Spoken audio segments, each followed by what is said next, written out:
and hello, Austin Center for Spiritual Living. Now, I'm going to invite you to put everybody on gallery mode so you can take a look at each other and give each other a smile. And the beautiful thing I had it on gallery is that we were all like dancing together. So just take a look, smile at each other, radiate that love, because that's what today is all about. Taking that love into action, taking that love to the streets. Because we're talking about giant gentleness this month, and that we realize that gentleness is actually a powerful thing because it's that love that's in our heart, that is our being, that is source energy, that we are moving beyond judgment, and we are actually moving into the world with active compassion.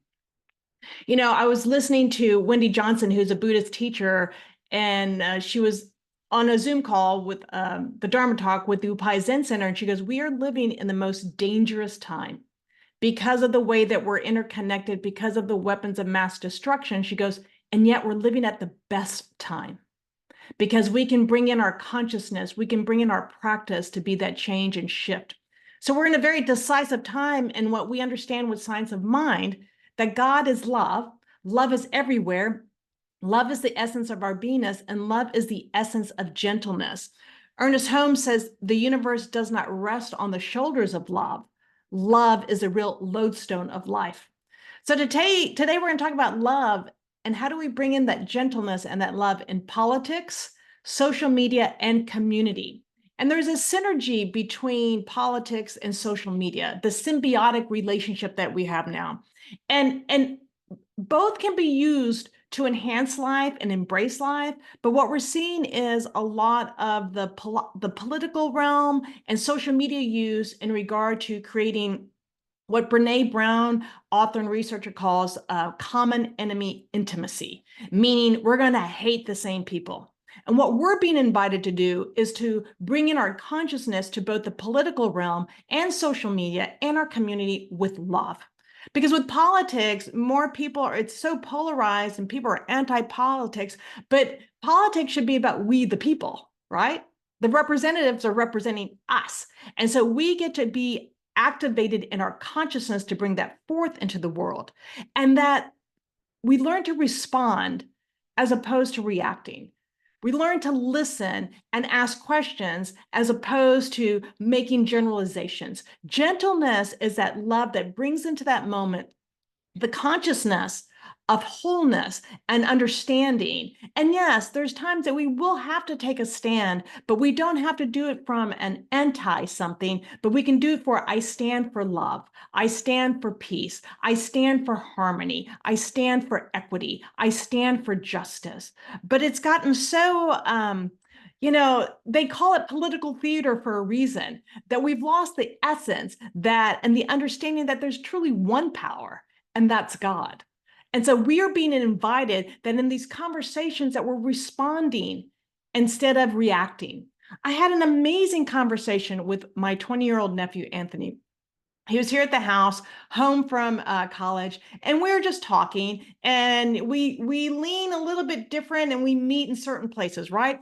But the beautiful thing was our ability to have this very calm, very, compassionate conversation, both of us listening, gaining understanding, maybe clarifying. And it was one of the most powerful conversations I've ever had where there wasn't this like energy that comes up. Because what happens with politics, just like with social media, there's this emotional dysregulation that can happen, right? My brain is reacting from a fight or flight, or it's fight, flight, or fright, as opposed to pausing, breathing, dropping into my heart, listening, and acting from love. And so the conversation just was probably one of the most enlightening ones that I've had, because we had that ability to be gentle with each other, to see from each other's lens, to find a place where we could meet. And we weren't that far off, but there are just some certain points about things. And then for me to gain an understanding of a 20-year-old's view of the world. And then also, though, to invite them not to disengage, but to engage with the consciousness of love. So use love when it comes to politics and all your interactions. And I'm not saying it's easy, because I've had experiences years ago, because I don't do this. I haven't done this in years. I use my social media to invite people to beauty. I use my social media to invite people to awareness of certain situations, but it's mostly posting beauty and creativity. But this was probably about 7 or 8 years ago. And it was a friend of mine, and I went, and there's been a disconnect lately because of just the attacks that were coming at me because I wouldn't align with the point of view she had that leaned into conspiracy theories. But this one time, something was posted, and all I did was ask for, show me where that's true. Something very simple. And I was so attacked by the people on her thread. It felt like piranha were coming at me that even one woman said, she's like, I feel disgusted just seeing your face. And I went, oh, okay, this is not a safe space. I don't need to engage. I don't need to prove anything. I've got to just back up, back out, drop into my heart, stay in a peaceful state, and let that be. And that was very challenging at the time. And what I realized, and with the research that Brene Brown has done, and she had a conversation with Dr. William Brady, who's actually doing the research on social media. People use it for a place of emotional regulation. They use it for a place of belonging. They use it to, sometimes kind of feed the emptiness. What I say is feed that God-sized hole with something other than God. And what we're seeing is this energy that the social media companies use to generate advertising. But what we have to do is spend our time mindfully on social media, drop into our hearts like, should I really engage in this post? Will this create a conversation, or is this going to add to dissonance? And then to also just look at the way that I use social media, right? Am I using it to look at the interest of other people's, maybe a diverse experience of ideas and people, or am I just using it without mindfulness to be distracted? And so I have to also bring gentleness into my perceptions and actions in social media. Like, what is the consciousness I'm bringing when I'm on the platforms? Am I bringing beauty? Am I judging people for where they're at and their difference of opinions? Do I want to engage consciously, or can I just hold the space with love?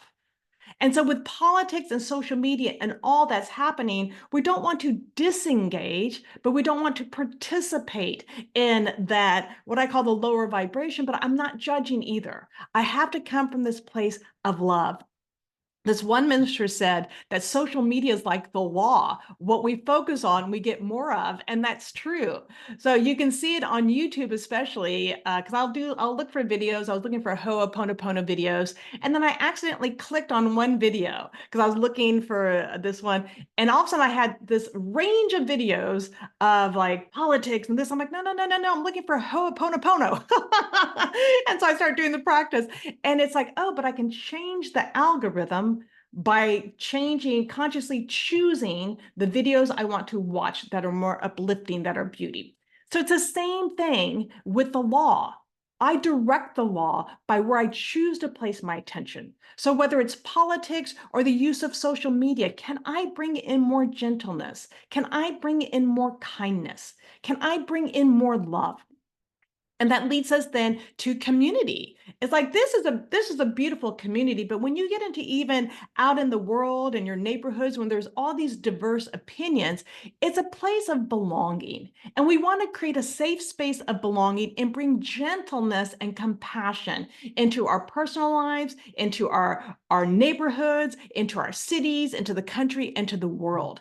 Because gentleness is a cultivation, right? Just like our attitude of gratitude, with gentleness, we're cultivating this heart of compassion. We're encouraging it, we're spreading it. And it reminds me of Heart Math Institute, which I am going to read from their current global coherence. So they come together. Heart Math Institute has studied the energy field of the heart and scientifically have recognized what the mystics know and what the mystics have taught, right? That the heart has this energy field that we are interconnected and interdependent with. Like we literally feel each other and what we radiate out into the world. So what I bring into the political conversations or I bring into social media, my energy is affecting the field. We affect each other. But the research has shown, just like it says with the great master teacher, when two or more are gathered in the name of love, it is amplified. So they had a piece out for Earth Day, but I'm just going to read this first paragraph about putting love into action. It says, a global heart awakening is underway. characterized by widespread recognition of the transformative power of love and kindness. It's a call to action, urging collective efforts to create a future based in heart-centered living. More people are doing practices that focus on radiating love, kindness, or compassion, and increasing the alignment with their heart's guidance. As we increase our care and guide kindness with each other, this raises our vibration to access higher choices and actions that benefit the wholeness. So, heart centered, it's exactly what Ernest Holmes says. The principle of love is a great transforming power, which brings everything into harmony. So, heart math is literally bringing in the practices that we know, that we do, that Ernest Holmes shared with us how many years ago? And that radiating heart energy brings greater love, brings greater compassion, diffuses this toxic energy so that we can listen and attune to the needs that we all have, that we can come together in understanding who we are, that we all share these values, that we all share this planet together, and that we want to bring more love into the world. So the invitation is that to bring more gentleness into the world, drop into your heart first and ask, is this mine to do? Because I had that experience once again on Facebook this morning. I check in with people, and there is a woman, I don't know her very well, and she had a definition of equity that was not actually what equity is. And I was reading all the threads. I'm like, is that really mine to engage? Because I really don't engage on this page. So why would I go in there and add my stuff? And I blessed it. I just blessed it and I let it be. Because what I want to do is I want to have heart to heart, face to face conversations with people, like I did with my nephew, to say, so, explain to me, give me a deeper understanding of what your definition of equity is. And here's my understanding. And how do we bridge that together so then we can be that beneficial presence in the world? So it all comes down to love, that love to pause and breathe, that love to see, is that mine really to say or do, or can I just radiate love into the field? And that we expand all of this gentleness into our neighborhoods, into our city councils, into our state and country in this world. And to understand that we bear witness to the difficulties. We're not turning our eyes away when people have different opinions. We bear witness, and then we understand that we will know.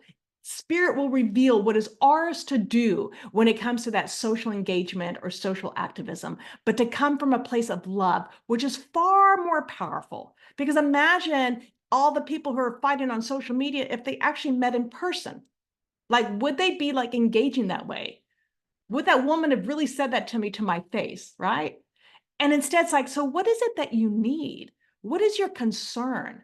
What kind of support are you looking for? Because once again, the environments, whether it's political or social media, people are looking for a place to belong. Well, here we are in this conscious community and belonging, and inviting more people to come in and participate in consciousness, because we're not these monoliths. We all have our own feelings, our own needs, our own ideas, but how can we bring more gentleness? How can we bring in that principle of love into all that we say and all that we do? So here's the invitation, is that when you watch the news this week, now I typically don't watch the news. I've moved in to take care of my parents. So my 89-year-old father, my 82-year-old mother, and my mother will watch the news. And every once in a while, I'll drop in just to see. But I normally am, I didn't have TV at my other place because I chose not to have TV. But here's the invitation, whether it's on social media, you're catching it on YouTube, or whatever your preference is for like catching the news so that you're informed, take a moment and spend about 10 minutes just watching and notice how it makes you feel. And in that feeling, then imagine that if it's like the difficult emotions like anger or worry or frustration, because there is a lot going on right now. The wars, the idea of more war, that understanding of climate change, the threats of nuclear. It's like you can take all that, even though it's not, some of it's not happening now, but bring it into like this ball of energy. And then from your heart, radiate love. Radiate love. And just notice how it feels as you're taking this situation or circumstance or fear or worry, and just from your heart, radiate love. Be that place from that. You're activating the field of energy with love. Notice how you begin to transform, and then imagining how the world transforms. Because that's the basis of heart math, that when we get into this place of activating this feeling of appreciation, radiating love into the world, we literally affect the change. So this is your practice this week. How can you be gentle first with yourself, and then gentle with the activities that are happening, and bringing in more love? Because Ernest Holmes says, if we would look for a God of love, we must look long and deeply into each other. And we must look away from the differences until we penetrate into the unity of the whole. Love alone reveals love. Hate but hides the gleam. So we're not denying our uniqueness, our diversity, or the differences. That's not what he's saying. He's saying, see God. See God. Find that light. Shine that light. Be that light. Allow that light. Activate that light in the world, and notice the shift that happens within and the shift that happens in the world. So that's your invitation this week. Be that gentle giant of love. Be that lodestone of life, which is love. Be that place, and just notice when you're triggered, and don't judge yourself. You're having a human experience. Just drop into your heart and ask, what in this moment is seeking to reveal itself for the highest good of God as love, and what is mine to do? I invite you to go within. Let's just take all that as we're going to bring love, joy, peace, and harmony to the politics, social media, and our community. And let's just take a deep breath in. And in that breath, we recognize the allness and the wholeness of God that is love. And exhaling, releasing, letting go. And we join together in this awareness of the indwelling presence that we call God. That one power, that one light, that one love, the one truth that reveals itself in, through, and as all of life. And as we continue to drop into our hearts, we activate that love, we radiate that love. And so I just speak my word, knowing that each person here is the place of love, that the gentle giantness of love that's seeking to reveal itself is revealed in, through, and as each person here. That the light that is being just actually activated can shine a light in politics, so we work together, a world that works for everyone, that there's harmony, cooperation, compassion, and connection. That we know that social media can provide a way of connection, but the deep connections in community. Wherever we are, we know that love is revealed in, through, and as us. So we pause, we breathe, so that we may respond and not react. We allow Spirit's wisdom to reveal itself in every moment. Is this my place to share my view, or is this my place just to bring in love? Only God will know.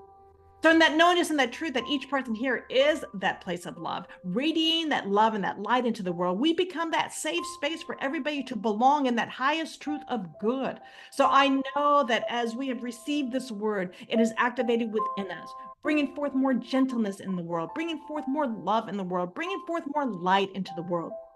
And in those moments when we ourselves are feeling activated, we allow ourselves to receive that love. And knowing that indeed this is the way that Spirit is activated and reveals itself in, through, and as each one of us, I know that good prevails. I know that God prevails. I know that truth prevails. So we pause and breathe into this heart space, into the depth of our beingness, knowing that it is already so, that we are that place from which truth reveals itself. So take a deep breath in. And then exhale, relaxing, letting go, and letting God. And let's just affirm this truth together by saying, and so it is.